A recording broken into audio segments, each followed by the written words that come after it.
Welcome back to Paine Field. It is Saturday, June 28th, summertime, which means lots of aviation shows here and displays.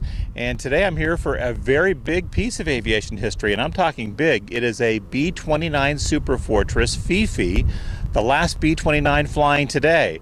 This is the weekend before the 4th of July, so I thought I'd beat the crowds and check it out. Let's take a look.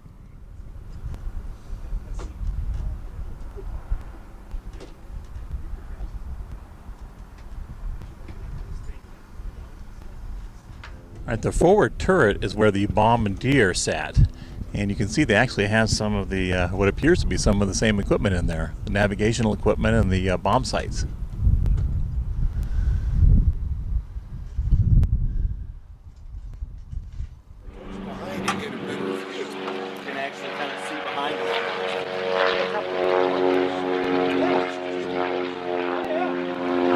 Stuck my head up the side.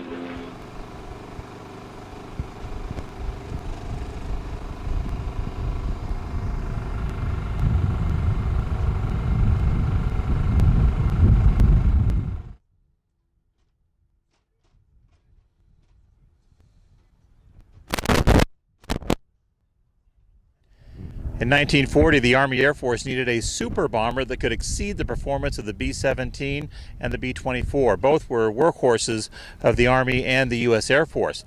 Well, the new bomber had to carry at least 20,000 pounds of bombs and fly at a speed of about 400 miles per hour. The B-29 turned out to be that bomber.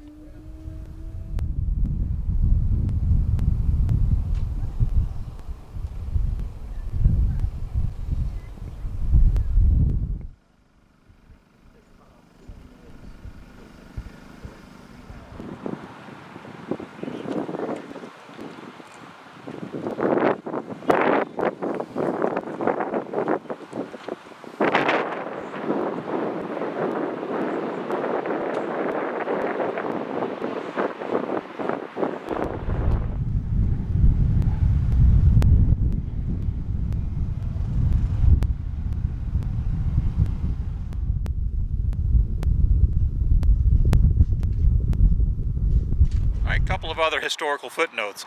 Boeing built about 4,000 of these B-29s, many of them built down south in Renton and also in Wichita, Kansas. Took about 3 years to do that, and about a third of the workforce consisted of women.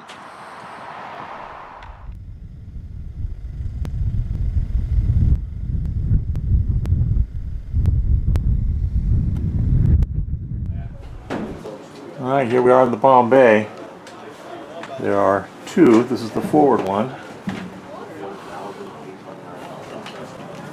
The Japanese, they tried to, excuse me, I'm sorry. Yeah. They tried to design a jet stuck in there.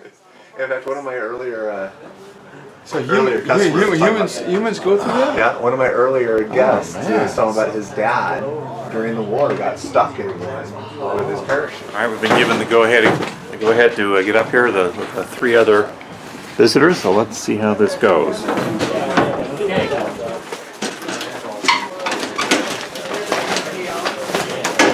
All right, pretty easy. Okay. It's like a radio room here. Yeah.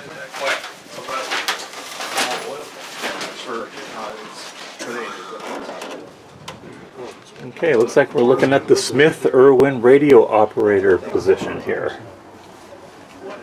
Got one seat. And what is this? Okay. It's a flat fish. I gotta get going. So, because my girlfriend's waiting on me. Okay. Okay. Thanks so much. Flight engineer panel. The flight engineer takes care of all the engine operations during the flight, from startup to shutdown. Okay. He controls the engines. He'll start the engines. He'll run the engines. He's got all the mixture, throttle controls, prop controls, all the gauges. The only time the pilot will touch the engines is during taxi for differential throttle for taxiing. Once you start the takeoff roll, the flight engineer takes over. He sets all the power settings so the pilot can concentrate on flying. Okay. Well, it's a very spacious cockpit, isn't it? Yeah. Amazing. Yeah. Boy, even by today's standards. It helps when you get rid of all the engine gauges and put them back here. Oh yeah, yeah, the bombardier. Yeah.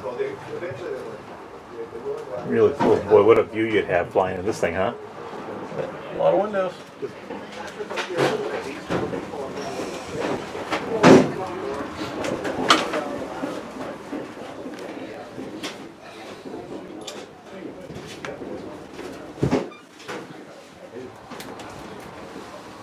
What they do tours where the people sit.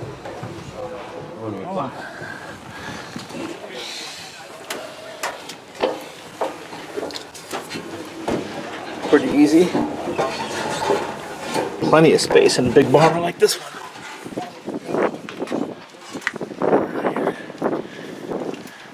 And that's it.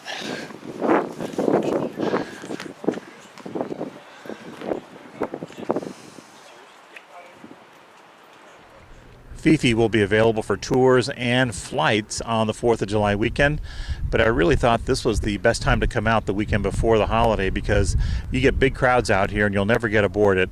I want to photograph it when it's flying and coming in for landings, but mostly I just want to get aboard, and this is the best time to do it because the crowds will be really huge on the 4th of July. Well, it looked pretty slow out here today, but you know, it took me about an hour to get on this airplane. Well worth it. So that means I won't have to wait in a 2 or 3 hour line on the 4th of July weekend. Really cool to see FiFi and to know that it's still flying, it's still supported by the Commemorative Air Force. Even though it is the only B-29 currently flying today, there is another one being restored. It's called Doc, and that could be flying as soon as next year. So there could be a B-29 coming to an airport near you very soon. See you on the 4th of July.